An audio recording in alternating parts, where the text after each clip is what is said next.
Welcome back, everybody. This is week 3 podcast. And for those of you who have been watching all the rest of my podcasts, you know that, I've been undergoing a transformation of sorts, turning in a little less of a half-orc and a lot more of a vampire.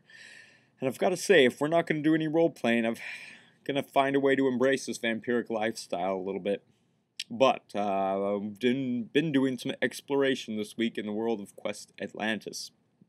And I've got to say, I'm very, very impressed with the scope of the world of Quest Atlantis. There are so many aspects to that game that a student could be on their own and doing a lot of self-initiated study for quite a long time.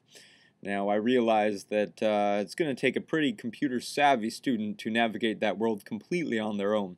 I know I was challenged at parts, and I've still been undergoing a few technical difficulties, and the quests shut down on me frequently, and I need to restart from time to time, which gets to be a bit frustrating.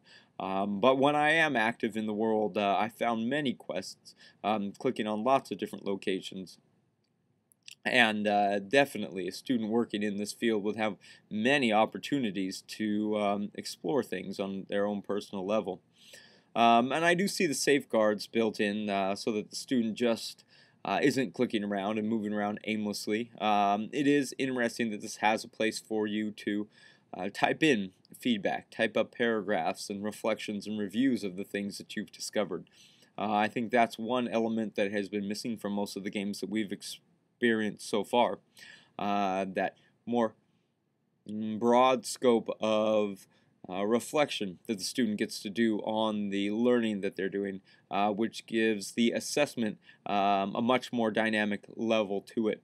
Not only are we seeing if action A has been completed and they can move on to step B, but more so we see that the action has been completed, and then we can examine the learning a little bit more further to see how it transponds into the student's own thoughts and feelings.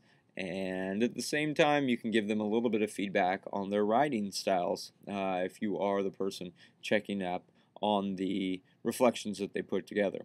Now, if I were to create my own quest in the world of Quest Atlantis, I would probably take a more cinematic approach. I haven't noticed a lot. I've been spending most of my time in the world of creativity, and a lot of the information in that world has to do with storytelling, writing styles, and a lot of art history and the motivation behind artists and how they do their work.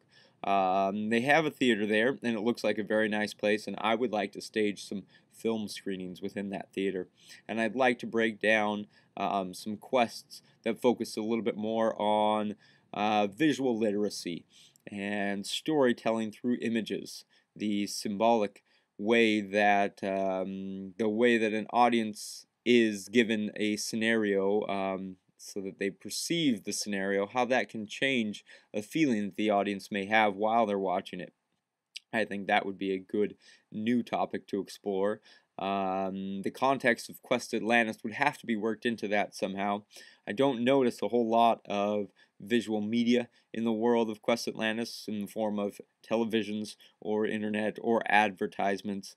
But in the next round of Quest Atlantis, I think that they need to create a television program or a radio station or some publications that come out from time to time, and they should have advertising components, and those advertising components should be used to try and persuade Quest Atlanteans to consider different topics or engage in different things. And then there can be quests that explore those forms of rhetoric, either written rhetoric or visual rhetoric, and then the quest can help the students understand how things can be manipulated in order to persuade them to engage or do something. And those could be visual manipulations, or they could just be manipulations in the content and how that content is presented.